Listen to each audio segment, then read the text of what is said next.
So hello guys, welcome back to my channel. So आप लोग सोच रहे होंगे मैं 2 व्लॉग महाराष्ट्र के डाल के कहाँ गायब हो गई। तो मैं गई हुई थी उत्तराखंड, बद्रीनाथ जी, यमुनोत्री जी और गंगोत्री जी के दर्शन करने के लिए। सो मैं अब आ गई हूँ और अपने व्लॉग को कंटिन्यू कर रही हूँ। सो लास्ट व्लॉग में आपने देखा था कि हमने एलोरा केव्स आपको दिखाई थी, साथ में हम हनुमान जी के टेम्पल गए थे और एक बेसी जगह थी बीवी का मकबरा, वहाँ भी गए थे। और आज की वीडियो में हम जाने वाले हैं भीमा शंकर ज्योतिर्लिंग। तो मैं आपको पूरा बताने वाली हूँ कि कैसे जाए, क्या क्या करा हमने। सो व्लॉग में कंटिन्यू रहिए और लाइक, शेयर एंड सब्सक्राइब कर दीजिए। सो गाइस, महाराष्ट्र का भीमा शंकर जो ज्योतिर्लिंग है वो पुणे से 110 किलोमीटर दूर है, जिसके पास अगर हमें आना है तो हम बस, ट्रेन, फ़्लाइट का यूज़ करके आराम से ईज़िली पहुंच सकते हैं। सो गाइस, हमने औरंगाबाद से जो है अपनी ट्रेन ली पुणे तक के लिए, और पुणे पहुंच के हम वहाँ गए छत्रपति बस स्टैंड, वहाँ का मेन बस स्टैंड है, और हमने भीमा शंकर ज्योतिर्लिंग के लिए बस ली। सो गाइस, ये भीमा शंकर बस स्टैंड के आसपास का एरिया है, तो बहुत वेल मेंटेन्ड और अच्छी मार्केट है, आप यहाँ से कुछ भी ख़रीद सकते हैं।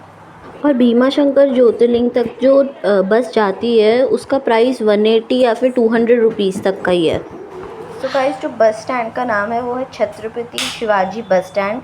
फिर ये मंचार के थ्रू होती हुई भीमा शंकर ज्योतिर्लिंग तक लेके गई थी। सो गाइस, हमें अप्रॉक्सीमेटली 4 to 5 आवर्स लगे थे।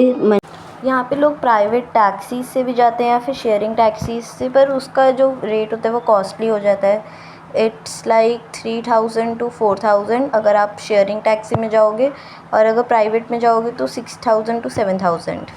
सो गाइस, यहाँ पे होटल, लॉन्ज, होम स्टे है तो सॉरी, पर मोस्टली लोग जो है 1 डे में ही दर्शन करके पुणे वापस पहुँच जाते हैं। अगर आप स्टे करना चाहते हैं तो वो भी अवेलेबल है। So guys, Bhima Shankar bus stand से जो टेंपल की दूरी है ज़्यादा नहीं, 500 मीटर तक होगी। और भीमा शंकर से वापस पुणे जाने के लिए लास्ट बस 6 PM निकलती है। सो गाइस, मंदिर पहुंचने के लिए हमें अप्रॉक्सीमेटली 250 स्टेयर्स नीचे जाना पड़ता है। और यहाँ एक कुंड था जो इसकी क्लिप मैंने आपको दिखाई है। और मंदिर में वेस्टर्न कल्चर के कपड़े कम ही अलाउड किए जाते हैं, तो आप थोड़ा देख के जाइएगा। जब हम गए थे तब अक्टूबर-नवंबर का टाइम था, तो भीड़ कम थी, जैसी होती है उससे बहुत कम थी, तो आप इस ड्यूरेशन में आ सकते हैं। गाइस, हमारे को दर्शन बहुत अच्छे हुए थे, और भीमा शंकर ज्योतिर्लिंग पे हम शिवलिंग को टच भी कर सकते हैं, साथ में जल अभिषेक भी कर सकते हैं। सो गाइस, हमने तो एक बिस्लेरी की बॉटल ले ली थी, उससे ही हमने कर दिया था, क्योंकि बहुत सारे लोग कर रहे थे।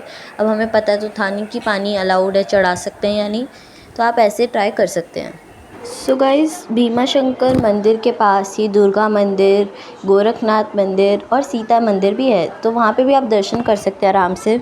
और पास में ही भीमा नदी का उद्गम स्थान है, जहाँ से भीमा नदी जो है उसका मतलब ओरिजिनेट होती है, वो जगह भी है वहीं पे पास में। सो गाइस, भीमा शंकर ज्योतिर्लिंग के पास से एक जंगल की ओर से रास्ता जाता है जो गुप्त भीमा मंदिर, साक्षी विनायक मंदिर की ओर जाता है। सो गाइस, यहाँ पे जो मैंने आपको फर्स्ट पिक्चर दिखाई उसमें भीमा नदी का उद्गम स्थल है, और सेकंड वाला गुप्त भीमा शंकर जी की जो शिवलिंग है वो है। सो गाइस, यहाँ हमने बहुत एंजॉय किया और बहुत अच्छा टाइम स्पेंड किया। फिर यहाँ पे जब रास्ते में आते हैं ना, तो बीच की सीनरी इतनी प्यारी है, आप देख सकते हैं, और बारिशों के टाइम तो ये और बढ़िया हो जाती है। तो गाइस, यहाँ पे हमने दर्शन किए थे फिर ज्योतिर्लिंग में, और आराम से खाना वाना खाया, हमने लंच किया, और फिर हमने शाम की बस ली और हम वापस चले गए पुणे स्टेशन पे। सो गाइस, आज की वीडियो के लिए इतना ही। सो नेक्स्ट व्लॉग में हम आपको लेकर चलेंगे शिरडी और साथ में शनि शिंगणापुर। Bye bye.